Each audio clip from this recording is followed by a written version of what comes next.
Hi YouTube, Mochismo Eugene. Welcome to another video from Exit Strategy. Your isolation was your liberation. Your isolation is your liberation. Isolated people, chosen ones, empaths, don't think because you're isolated on purpose or isolated by the circumstances in which you've experienced makes you indifferent, makes you, well, you can be indifferent now. You have that right. But a better word would be your isolation doesn't make you a person that does not want to associate with others. What it does make you is want to become very in tune with yourself going forward, first and foremost, in order that you may be in tune with everything around you. You have to be in tune with yourself first. And more so, you have to be in tune with your spiritual man or woman in order for you to be able to walk in your ordained purpose, That's a plan that you didn't eke out yourself. It goes way beyond our plans that we have for our own life. It is an already scripted plan for your life given by God.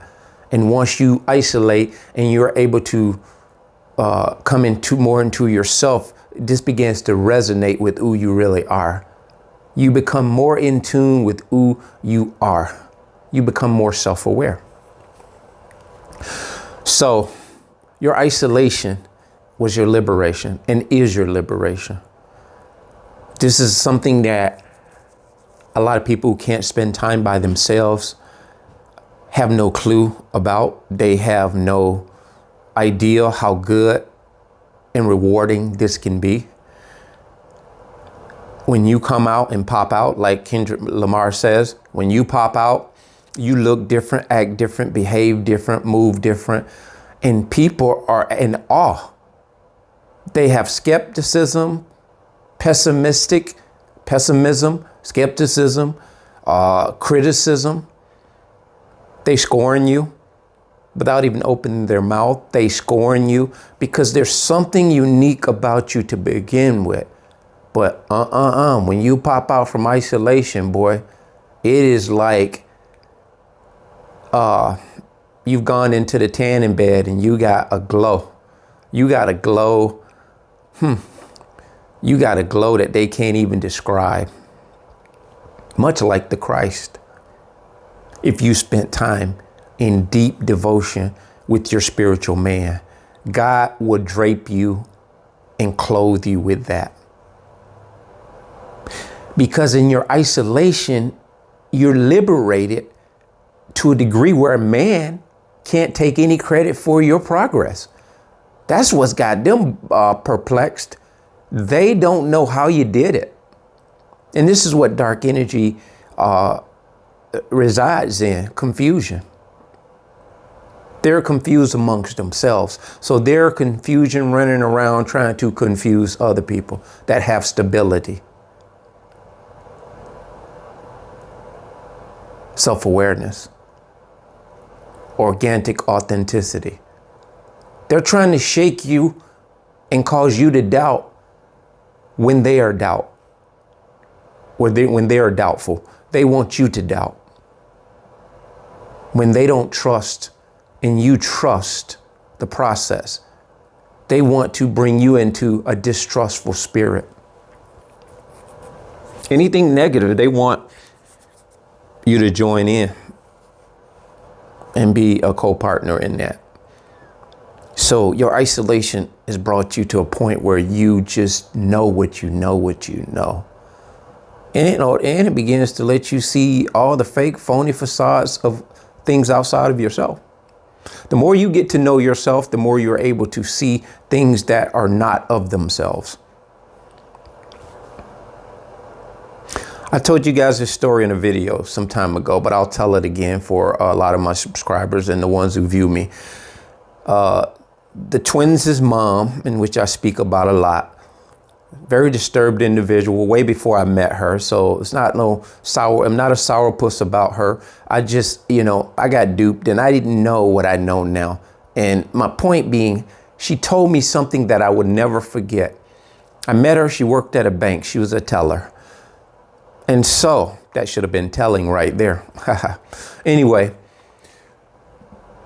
she asked me a question one day. She said, do you know how we know how to determine fake money when someone brings it into the bank?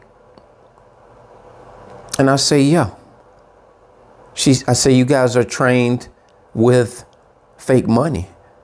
They take you through a training. That was my assumption. But no, she said, no. She said, when we are in training, we never see or are trained with fake money. We only train to touch, feel, and look visually at real money. She said the first and only time we see fake money is when someone passes it off to us within a transaction.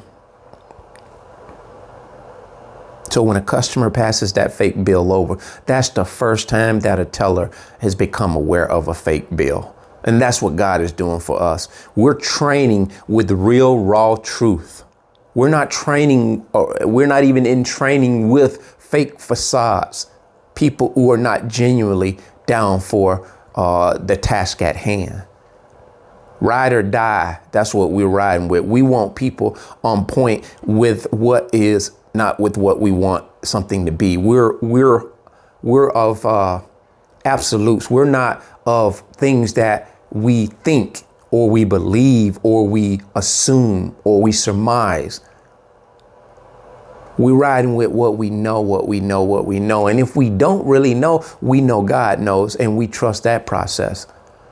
So when you're dealing with real things and genuine things and you're working towards just real, you're able to identify fake. So I thought that was a good analogy to use in this. And she don't know how true that statement became, because I began to see her for all the fake phoniness that she was. And many more people after that, not just relationship wise, intimate relationship. So the isolation was something that the Christ did a lot. And he never told people where he was going and what he was doing. I remember one instance where he came back and his disciples said, come, teacher, come eat. You're impoverished. You haven't eaten in XYZ amounts of time. He looked them sternly in the eye and said, you know what? My food and drink is my Father's business. To be about my Father's business. That is my food and my drink. And I'm sure that wasn't well received, because when people have hidden agendas, when they're trying to massage you, play favorites, like they would never betray you. They would never turn on you. They would ride and die for you. They don't like your response when you say, I'm good. I'm good. Your cordial, kind resistance to what they're trying to massage you with is not well received. Just like your isolation, when you come out of isolation, people will often be inquisitive. Where have you been? What have you been doing? And you may just cordially, kindly say, taking time for me. That's not enough. That is not enough. Matter of fact, all you've done put salt in the wound. So that is to be expected. No skin off our asses. So let's continue to just raise vibration, isolate, educate, and vibrate. Higher and higher and higher. Those are the three things that I focus on most often than anything. I don't care about what's going on with other people's lives and what they're doing and who's doing what with who. There are a lot of these topics I do see narcissistic personality involved with.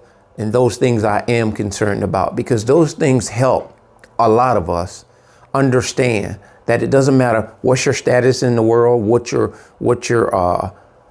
dollar amount you have in your bank account, what status you came from, what class of neighborhood you grew up in, from the slums to the penthouse. Narcissistic personality wreaks havoc. It leaves no stone unturned.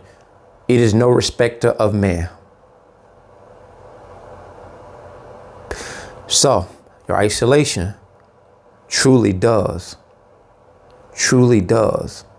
bring liberation. That being said, bless.